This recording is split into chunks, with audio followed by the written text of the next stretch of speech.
Hi, I'm Chuck Boyce with Cibi Creative, and this is another edition of the Tuesday Pulse AI. I have a few different versions of topics to cover. Sometimes I cover products, sometimes I cover business solutions, and today it's about what I call the five blind spots that you may not be aware of before you want to invest heavily into an AI or an automation project. Goes beyond using ChatGPT or other chat utilities that you may be using on a daily basis. And so with that, you've been using ChatGPT for years now, a year, maybe more. It doesn't mean you're ready to automate it. It's a completely different thing, and I'm not telling you that AI doesn't work. It does. I use it hours a day, most of the day. I'm sure you may also. What I'm here to tell you is that what you've been doing for the last year and the thing you're being told to do next are not the same thing. Most people are trying to sell you the second one, counting on that you don't notice the difference, that it's just another thing to do with AI. So I'm going to be going through five different questions, ask them, put them on screen, and let them just sink in. If you want to write them on paper and answer by yourself, this is great. You'll have a count of either 0 through 5. If you get 5, it's great. The count is just a signal. It's either proceed, delay, or stop. No scoring. It's not a grade. It's just giving you the comfort level that you're ready to invest. So, you've been using AI for a while. You're not starting cold. It's been around. And so you draft content. You may use it to research. You may have Googled things before, and now you're using ChatGPT or Claude or Perplexity or Gemini or one of the others.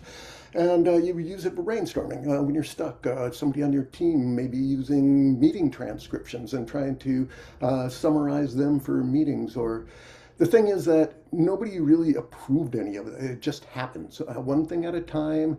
Next thing you know, there's 5 or 10 AI tools that you're using, and you don't really know what they're doing if you don't read the fine print and things like that.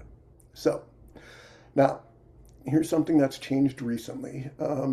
Sometimes you may say, I've used ChatGPT and maybe we should automate this. Or maybe a vendor called and said that, hey, I got this great AI tool that you should use. Or maybe a competitor you saw is using it. But anyway, you read posts and everybody's saying agents are the thing. It's everywhere. It's marketing, and it's just everybody says it's the greatest thing. But nobody told you certain things about it. They just want you to buy, and it sounds really good, and in a demo it looks really good. But the difference between a chat tool that you're using now, that you get the results and you read it every single time. You paste in a transcript, you get a summary, and your eyes are on it. If you get it wrong, you catch it. If it invents or hallucinates things, you notice it because you were in a meeting, or you're transcribing something, or you recognize that something didn't make sense, so you have to have it dive deeper. But that's called human in the loop. And you may have heard it before, but your eyes are on it. You get the final say, as if you want to accept what ChatGPT or Claude gave you. Because what an LLM does is it predicts. It's not really intelligent.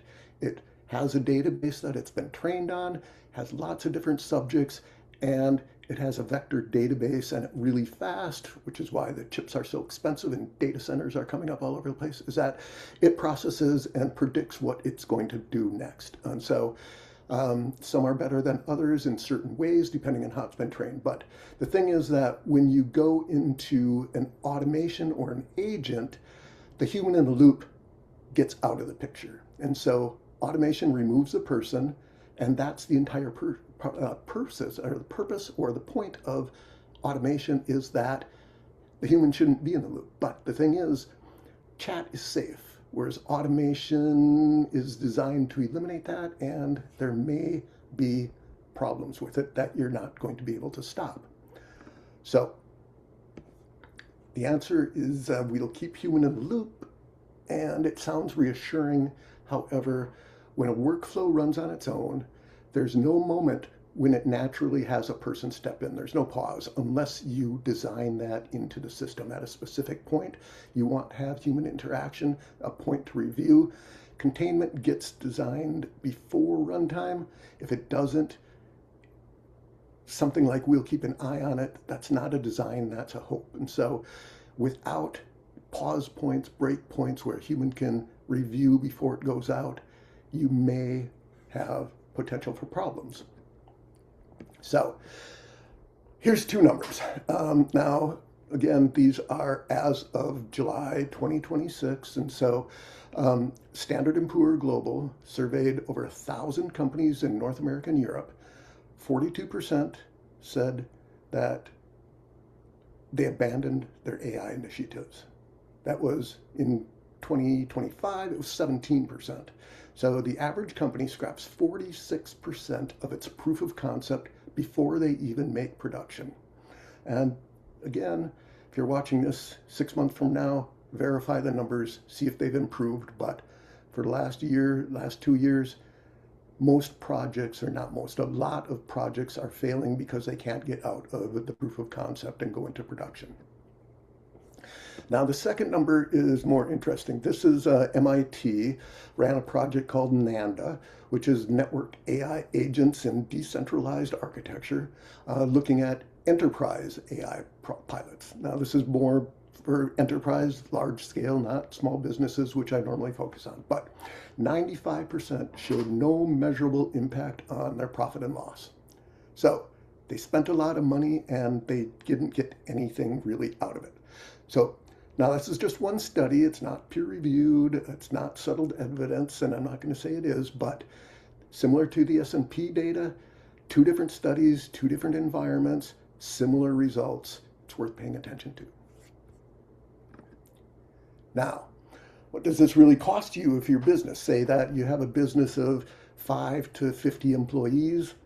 This is typical failures. Now, what I'm talking about these costs is that it is a total amount of your initial labor, the tools, the rework, the lost productivity, the licensing that you can't recover that you already paid for. And this is looking at $20,000 to $50,000. And that's just a range, and it's not a statistic. I can't say that this is an actual thing, but this is a general range when you add up all of those hidden numbers. People look at the subscription cost and think that that's going to be the cost, but there are a lot of other things associated with that. And so just think that it's going to be a lot higher than a subscription cost when you account for labor. So here's my framework that I use. Excuse me. I call it the 5 blind spots. And these are places where most small businesses, the projects actually fail. First one's process illusion. Second is the ownership gap. The third is the data mirage. Fourth, the hidden price tag. And fifth, the fine print risk. And all 5 matter. 4 out of 5 isn't a B. 4 out of 5 means that there's one specific place that something may break. And so the more that you're assured of all 5, the higher the percentage of project not failing. So let's start with number 1, the process illusion. This is the belief that because a task gets done, there's a process. There usually isn't, and there's a person. And so if somebody who's been doing a task for 6 years, they know what the exceptions are, they know where the faults may be, they may make a lot of personal judgment calls based on their memory, their knowledge, what they've done. They just feel it, they know it's, but they've never written down anything. So the person isn't a process. They're a substitute for it. They're been covering their absence. If somebody's gone, can somebody cover for that person who's been doing it for 6 years as effectively as that one person? So if 2 people can't produce the same output from the same instructions, you can't expect AI or an automation to do that. It'll just do it faster, but it'll do it less consistently. Now, here's your first question. Can you hand your documentation or the instructions to a process to somebody new in your company? with no verbal explanation and have them produce the correct output. Just think about, can you have a process, say that you have a customer onboarding process and a new hire comes in and you want them to do it and you wrote something down, can they, without any human instruction, follow those instructions and do that human onboarding to that client? If you hesitate, that means you're probably not ready for it. So, if your process is documented and it can be done consistently by multiple people, and you know how to do that, AI has a good chance of being a replacement.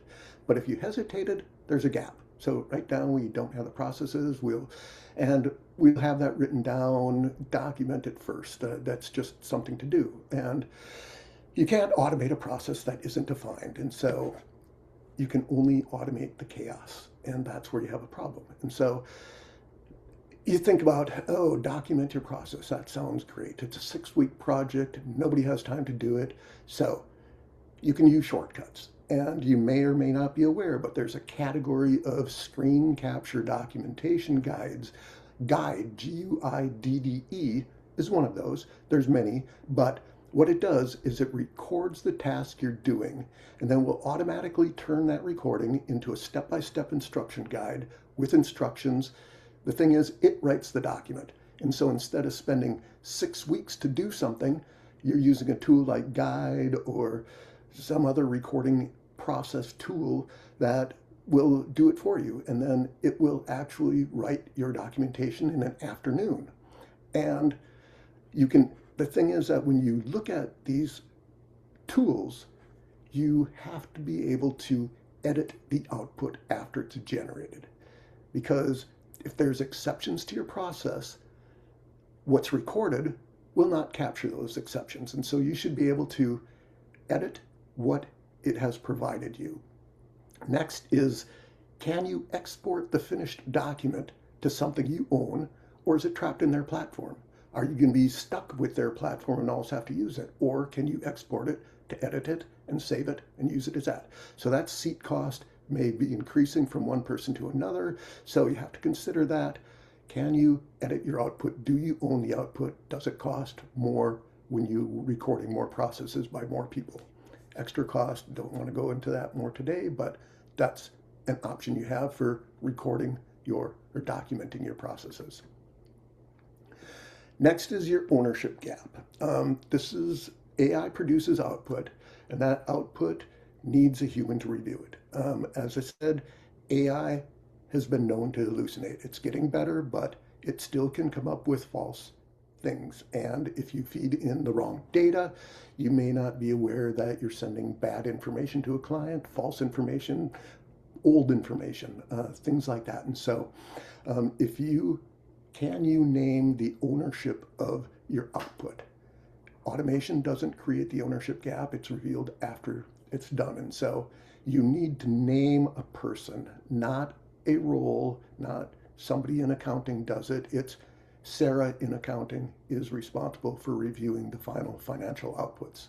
So that is what I was saying. Own it by name. Can you name first and last name? Is it documented who to go to if something goes wrong, especially if it affects a customer, your reputation, financial decision? Just don't answer out loud. Can you name the person who handles the data? So no one named, if somebody is named and there's no hesitation, then your ownership is real. And I'd say that most of the time, if you can, you're ahead of it. But if the role exists, the accountability doesn't. And so these are different. A person is a person. A role is just not a named person. You can't say a team does it because it is an owner. And a lot of times in a small business, it is the owner of the business or the president or the manager. So they're different things. It's not a role, it's a person. And so if somebody has a deadline and ChatGPT was right there, the question is happening, who is checking it? Again, if it's chat, you are asking it, you see the output, you're the person. If you can't govern it and you haven't inventoried it, you need to figure out who is going to be responsible. Because now when you get into things like government regulations with more and more laws coming out about AI, that you have to be able to document who made that choice. You can't just say the AI did it. That's not a legal recourse that you have. There is going to be a named person, not a committee, but somebody who is responsible for the final output. So the next one is blind spot 3, which is the data mirage. And this is the assumption that because the data is there, it's usable. A lot of times it isn't. Data is in 3 different systems with 3 different entry standards. That's not usable data. If the data, only one person knows how to read it, that's not usable. If the data is entered consistently 2 years ago and then drifted, and by the drift it may be entering first name, last name, misspellings, wrong address, wrong phone number, multiple choices where that information is kept. Is there a authoritative source of your data, and is it clean data? Without clean data, AI and your automation is not going to give you clean results. So you may say something like, I have years of data, and then they find out it's maybe have a lot of data, but it's not usable. So it has to be complete, accurate, timely, and governed. A gap in any one of those areas when it's fed into AI is going to be potential problems. So now the third is if something, one of those 3 is wrong, where does the process live? Who maintains it? When was it last audited? That is the big thing. When was it last audited? How assured are you that it's correct? And so most people never audit their data. They just assume that it's going to be there. And again, when you're doing it manually, you have that human in the loop. So there's fields have to be consistent, the same format, the same conventions. If there's gaps, if there's empty cells, if there's missing data, duplicates, things like that, that's going to present problems. AI doesn't know that unless you ask it to find them. And so here's your test.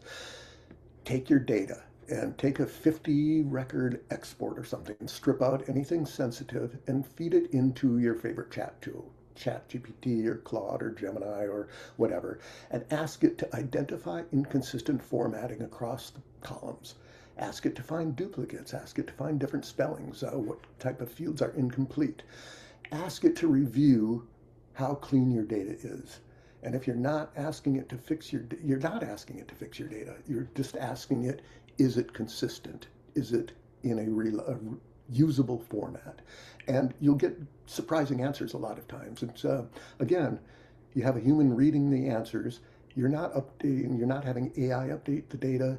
It's highlighting where you may have problems, and then a human can step in. And so before you add anything into your chat tool, remove any sensitive data, any customer names, account numbers, anything that's regulated, anything that's not live records. Use representative data, not true actual numbers and things like that, because a lot of times when people are using Chat or Claude or Gemini, they're not aware that those tools by default are training on your data. They're storing it in their system and they're using it to train their models. If you don't explicitly tell it to turn off, do not train on my data, your data, if you put customer records in there, that's going up into the cloud and it's used in training. And there have been instances where legal issues occurred that somebody saw their data in a ChatGPT output and the company was sued for breach of confidentiality. And so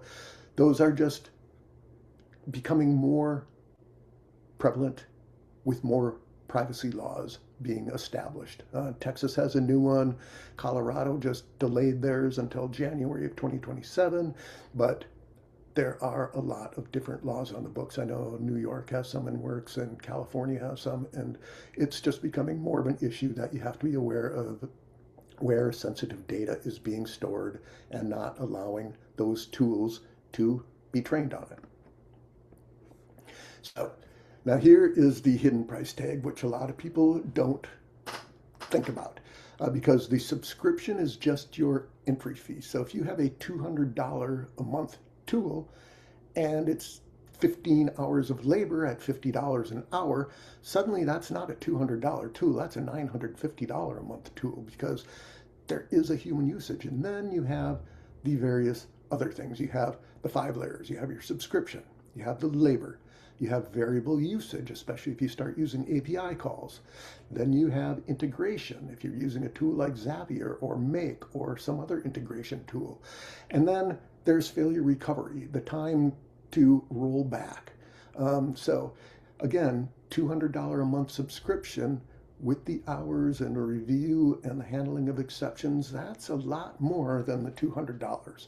And so you can increase that a lot. So again, once you get into automation, you're not just paying your $20 a month ChatGPT fee for the Pro plan, or Claude or Gemini, or they're all pretty much for a Pro plan, $20 a month. But if you start using API calls, you get charged per token, per API call, per request, per gigabyte processed. And so suddenly your price tag starts rolling, and it gets really expensive if you get caught in a loop. And so suddenly, instead of one person doing a process, this AI is now running it for 50 different times. And if it gets caught in a loop, suddenly you're not doing one person, you're doing 50 API calls and 50 token requests, and it just grows and grows and grows. And if it caught in a loop, I've seen instances now where suddenly somebody gets a $3,000 bill for a month of API usage or token usage. That was something that people were proud of a few months ago when they were doing something called token maxing and trying to use as many tokens as possible, until these companies started realizing that, wow, I just blew an entire year's worth of budget in 3 weeks. And so they were getting $100,000 bills, just outrageous. And so that's the hidden price of automation if it's not thought about ahead of time. So again, have you calculated the cost? What is your total cost with subscription, labor, variable usage, integration, failure recovery? So if you don't know it, it's not just a subscription. So ask the vendor in writing for their usage-based policy, their pricing. Does it stop working? Does it keep billing? What are the various outcomes? Can they answer with an email, not a call? Document how they're going to be billing you. Is their pricing transparent, or is it vague? And how many times a day does your workflows work? How many times is it going to be doing it? What's the publishing rate? There's a lot of different things that you should be able to ask a vendor and have them give you a documented process of how much it's actually going to be cost based on your calculated usage. So the fine print is another thing. Now here are clauses that matter in every agreement that most people, they'll see really long privacy or terms and conditions or some AI policy, and they'll just scroll right through it and say, I accept it. And so there's something that you have to think about with every AI agreement. It's data handling. Where does it go? Where is it stored? Training rights, whether they can use your data to improve their models. Output ownership. Who owns what is generated? Liability. What happens when it goes wrong? And compliance. Whether anything is compliant, if you're in a regulated environment, what obligations are you responsible for, and will that product follow those obligations? Most owners will just click agree, and they're not careless just because you got 40 pages and nobody wants to read through that. And so this isn't about bad actors. Reputable vendors have terms and conditions and they really have exposure, but most people don't read them. And escalation can be growing. I mean, one thing that changes when you move from chat to agents, the agents typically need broader access than chat tool does. It can connect to your email, your CRM, your file storage. It makes it useful, but where is that data going? And did I paste it in, or did it automate and do the search by itself? That's really a specific question. Where is that vendor storing your data, using your data, And do you have the ability to stop and roll back? So, from memory, the last AI tool that you used, do you remember the policies? Do you know where your data is going? Have you read that policy? And so, again, most people can't. And so, most of these vendors, number one is that when you're using a vendor, look at the bottom of their website and make sure that they have terms and conditions, privacy policies, maybe AI usage, maybe data agreement, things like that. And so don't just, if they don't have them, then ask them, because what you want to do is, especially if you're in a regulated environment like healthcare, legal, financial services, if you have client confidentiality agreements, those type of things need professional reviews. And so a chat tool can do that, but you really want to flag certain things. So let's go back one more thing. One thing that, again, you can use these chat tools to do is to look for those policies and procedures and terms and conditions, and have ChatGPT or Claude or Gemini or whatever tool you're using take those URLs and have it ask it, say, review these URLs and tell me where I have concerns over data usage, data policies, privacy, training, anything that you're concerned about. Have it review those so you don't have to go through 20 pages of documentation. Have these tools, use multiple tools to do cross reviews, and then, especially in a regulated environment, bring it up to legal counsel and have your legal team review what those policies, how they impact. And if you like the product and they're not giving you the answers that you have, talk to them and see if they can document and give you assurance that your data is going to be safe. So now, out of those 5 questions about the ownership and privacy and terms and fine print and finances. And so if you have 5 out of 5, great. 4 out of 5, you have a gap, but it's easy to close. 3 out of 5, you have a little more work to do, but if you can only answer positively for 2 or less, stop, wait, fix your holes, figure out where the gaps are, and then go forward. Doesn't say don't use AI. Make sure your gaps are covered before you go ahead with it. So if you want to do a self-assessment, I have a few different tools that you can use. Go through and start asking some of these questions that you may not have done. I think I may have here, but the last thing is I have a document that you can download at tools.cbcreative.com, not ready. It's about a 45-page book that goes through each of these steps and helps you go through this manually. If you don't want to take the time to do it manually, use cbcreative.com/contact and set up a 15-minute fifth call, and I can help you go through some of these and see where you are and what needs to be done, go into deeper diagnostics. So this will give you a head start. If you have the time and you want to do it yourself, I can help you if you don't have the time and you don't want to do that. So with that, that is what I have.